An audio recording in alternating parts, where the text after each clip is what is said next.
Hello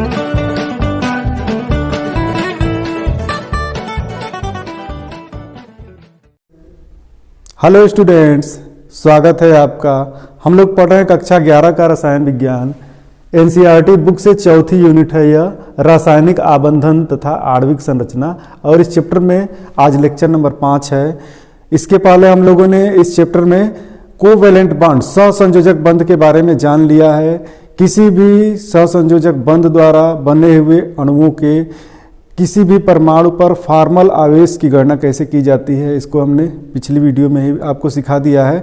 और आज की हमारी टॉपिक है वैद्युत संयोजक बंध, वैद्युत संयोजी आबंध या वैद्युत संयोजक बंध भी इसको कह सकते हैं। इसी को आयनिक बंध कहते हैं, इसी को पोलर बंध भी कहते हैं, या इलेक्ट्रोवैलेंट बॉन्ड या आयनिक बॉन्ड।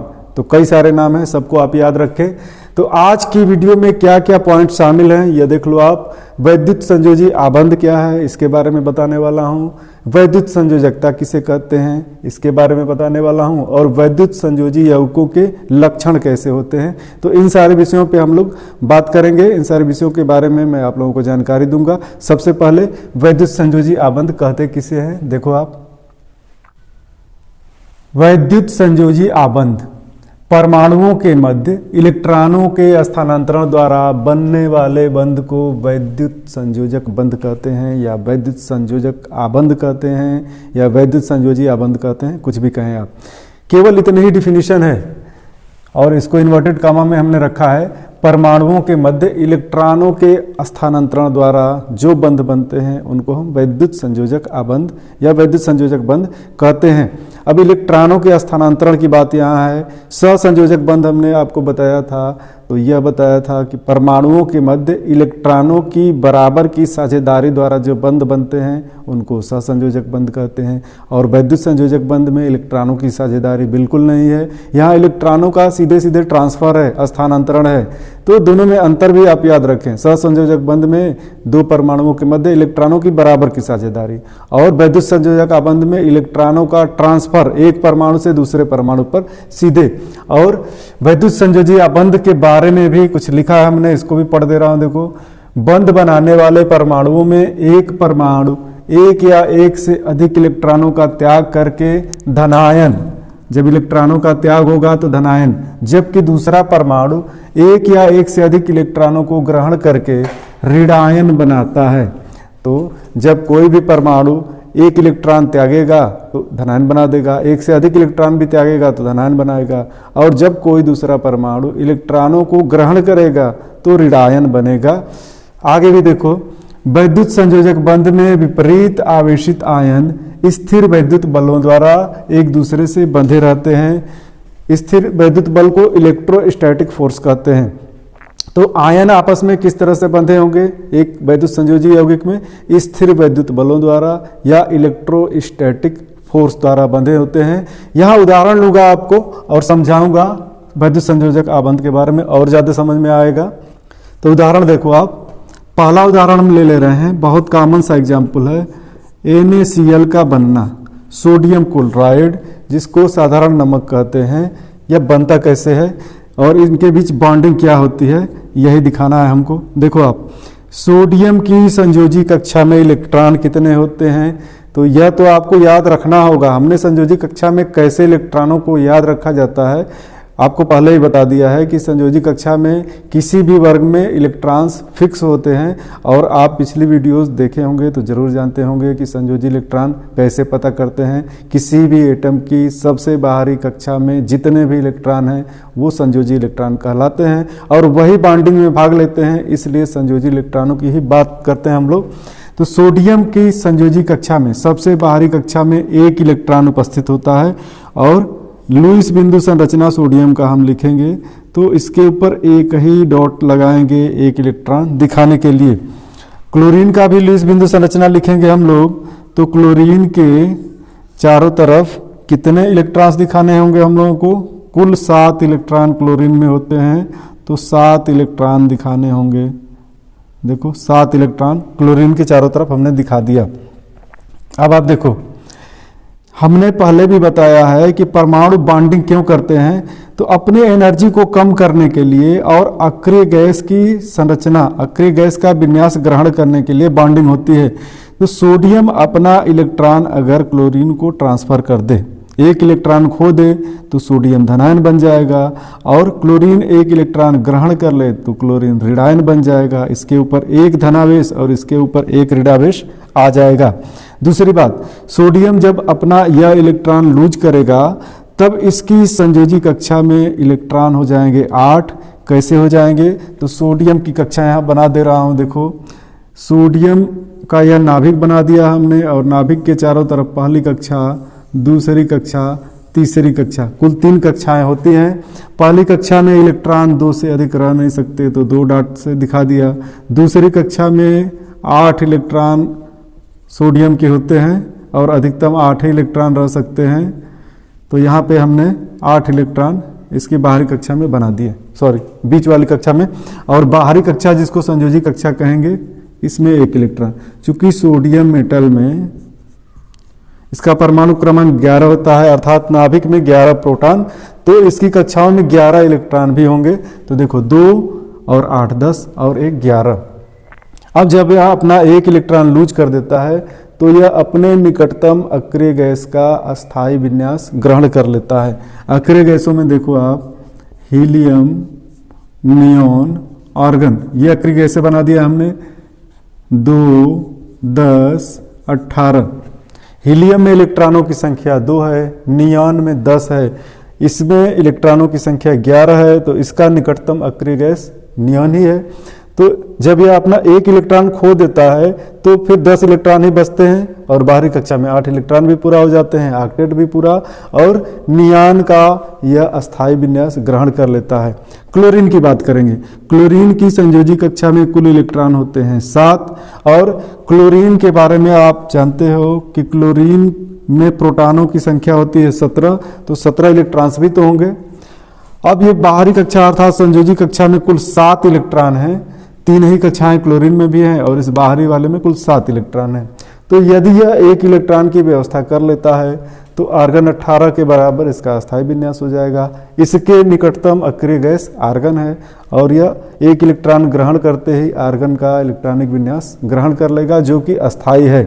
तो यह अपने आप को अस्थायी बनाने के लिए यहाँ पे इलेक्ट्रॉनों का ट्रांसफर हुआ है सोडियम से क्लोरीन की तरफ, तो इसको हम दिखाएंगे इस इलेक्ट्रॉन का ट्रांसफर सोडियम से क्लोरीन की तरफ। और जब इलेक्ट्रॉन का ट्रांसफर होगा तब क्या होगा, ये दोनों आयन में चेंज होंगे। सोडियम का यह धनायन बना और यहाँ पे क्लोरीन का ऋणायन बना, क्लोराइड आयन, यह नेगेटिव आयन, इनके ऊपर चार्ज आ गया, और आयन के चार्ज के कारण दोनों आपस में करीब आ गए, एक दूसरे से बंध गए, और इसी बंध को तो कहते हैं, इस बल को स्थिर वैद्युत बल या इलेक्ट्रोस्टैटिक फोर्स कहते हैं।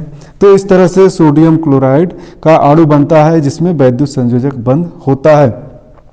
अब यहाँ पे वैद्युत संयोजकता की बात करेंगे। वैद्युत संयोजकता किसे कहते हैं, तो किसी भी अणु में, यहाँ NaCl अणु में किसी एक परमाणु द्वारा जितने इलेक्ट्रॉनों का ट्रांसफर हुआ है उसी संख्या को वैद्युत संयोजकता कहते हैं। तो सोडियम द्वारा 1 इलेक्ट्रॉन का ट्रांसफर हुआ है, तो यहाँ सोडियम की वैद्युत संयोजकता 1 है, और जो परमाणु इलेक्ट्रॉन ग्रहण कर रहा है उसकी भी वैद्युत संयोजकता 1 है। क्लोरीन और सोडियम दोनों की वैद्युत संयोजकता यहाँ 1 है। इसने 1 इलेक्ट्रॉन दिया, क्लोरीन ने 1 इलेक्ट्रॉन लिया। एक उदाहरण और बताता हूँ, देखो इंटरेस्टिंग उदाहरण, दूसरा एग्जाम्पल यहाँ बता दे रहा हूँ। कैल्शियम ऑक्साइड का बनना। कैल्शियम परमाणु में इलेक्ट्रॉनों की संख्या होती है 20, क्योंकि इसमें 20 प्रोटॉन होते हैं, और इसके बाहरी कक्षा में कुल इलेक्ट्रॉन होते हैं 2। तो 2 डॉट से हम इनको दिखा दे रहे हैं। कैल्शियम की जो संयोजी कक्षा होगी उसमें कुल कितने इलेक्ट्रॉन होंगे, 20 होंगे, सॉरी 2 इलेक्ट्रॉन होंगे, और टोटल कुल कितने इलेक्ट्रॉन हैं, 20 हैं। अब देखो ऑक्सीजन को भी इसी के पास बना दे रहा हूँ। दूसरा आइटम है ऑक्सीजन, जिसकी संयोजी कक्षा में कुल 6 इलेक्ट्रॉन हैं, और वैसे तो ऑक्सीजन के पास टोटल कितने इलेक्ट्रॉन होते हैं, 8 इलेक्ट्रॉन होते हैं, ठीक है। तो संयोजी कक्षा में 6 इलेक्ट्रॉन बना दिए, संयोजी कक्षा के इलेक्ट्रॉनों को ही बनाते हैं। अब यहाँ देखो, अगर कैल्शियम अपने 2 इलेक्ट्रॉन लूज करता है, 2 इलेक्ट्रॉन ऑक्सीजन को देता है, तो यह कैल्शियम डबल पॉजिटिव धनायन में बदलेगा ना, कैल्शियम के ऊपर 2 पॉजिटिव चार्ज आएगा और ऑक्सीजन 2 इलेक्ट्रॉन ग्रहण करेगा तो इसके ऊपर 2 नेगेटिव चार्ज आएगा। अब जब इसने इलेक्ट्रॉनों का ट्रांसफर कर दिया तो 20 में से 2 घटा तो 18 बचा ना, तो इसके निकटतम अक्रिय गैस आर्गन है जिसका परमाणु क्रमांक 18 है, इसमें इलेक्ट्रॉन भी 18 हैं, तो यहाँ पे यह आर्गन का अस्थायी इलेक्ट्रॉनिक विन्यास ग्रहण कर लेगा और ऑक्सीजन क्या करेगा, देखो ऑक्सीजन ने 2 इलेक्ट्रॉन ग्रहण किए तो इसकी बाहरी कक्षा में इलेक्ट्रॉन हो गए 8 और पहले से अंदर वाली कक्षा में 2 इलेक्ट्रॉन थे तो कुल इलेक्ट्रॉन हो गए 10, तो इसने भी नियान का अस्थायी विन्यास ग्रहण कर लिया जो कि इसकी निकटतम अक्रिय गैस है। तो यहाँ पे 2-2 इलेक्ट्रॉनों का ट्रांसफर हुआ है और यहाँ देखो बॉन्ड को दिखा रहे हैं, कैल्शियम 2+ धनायन और ऑक्सीजन 2- ऋणायन बना है और धनायन ऋणायन के आपस में आकर्षण के कारण यह 2+ धनायन और 2- ऋणायन, तो पॉजिटिव और नेगेटिव चार्ज में आकर्षण तो होगा ही, विपरीत आवेशों में आकर्षण होता है। तो इस आकर्षण के कारण यहाँ एक बल काम करता है जिसको हम कहते हैं स्थिर वैद्युत बल। इस बल के कारण दोनों एटम आपस में जुड़े होते हैं और इस बंध को हम कहते हैं वैद्युत संयोजक बंध या इलेक्ट्रोवैलेंट बॉन्ड। अब यहाँ पे वैद्युत संयोजकता की अगर बात करें कि कैल्शियम ऑक्साइड में कैल्शियम की वैद्युत संयोजकता कितनी है, तो जितने इलेक्ट्रॉनों का यह ट्रांसफर किया है वही उसकी वैद्युत संयोजकता है। 2 इलेक्ट्रॉन का ट्रांसफर किया तो इसकी वैद्युत संयोजकता 2, और ऑक्सीजन की वैद्युत संयोजकता कितनी है, तो यह 2 इलेक्ट्रॉन ग्रहण किया है तो इसकी वैद्युत संयोजकता भी 2 है। ठीक है, वैद्युत संयोजकता प्लस माइनस नहीं होती है, वह सीधे नंबर होती है 1 2 3 4। अब देखो यहाँ पे हमने आपको उदाहरण द्वारा भी समझा दिया है, परिभाषा फिर से एक बार पढ़ दे रहा हूँ। परमाणुओं के मध्य इलेक्ट्रॉनों के स्थानांतरण द्वारा बनने वाले बंध को वैद्युत संयोजक बंध कहते हैं। बहुत इजी परिभाषा है और आप पूरी तरह समझ गए होंगे ऐसा मुझे विश्वास है। अब मैं आप लोगों को यहाँ पर वैद्युत संयोजी यौगिकों के जो महत्वपूर्ण लक्षण होते हैं उनको बताने जा रहा हूँ। यहाँ पे आप जल्दी से स्क्रीनशॉट ले लो। वैद्युत संयोजी यौगिकों की विशेषताएं अथवा लक्षण, लक्षण में भी हम वही लिखेंगे और विशेषताओं में भी वही लिखेंगे। देखो क्या क्या विशेषताएं हैं। पहला पॉइंट है वैद्युत संयोजी यौगिकों में उनके आयन नियमित रूप से व्यवस्थित होते हैं। तो जितने भी वैद्युत संयोजक यौगिक होते हैं उनमें आयन स्थित होते हैं और वो क्रमबद्ध व्यवस्थित होते हैं, नियमित व्यवस्थित होते हैं, उनके क्रम में चेंजिंग नहीं होती है। इसी कारण वैद्युत संयोजक यौगिक क्रिस्टल जालक का निर्माण करते हैं। और आप 12वीं के स्टैंडर्ड में क्रिस्टल जालक पढ़ते हैं, 12वीं में पढ़ेंगे। दूसरा पॉइंट देखो, इनके गलनांक और क्वथनांक उच्च होते हैं।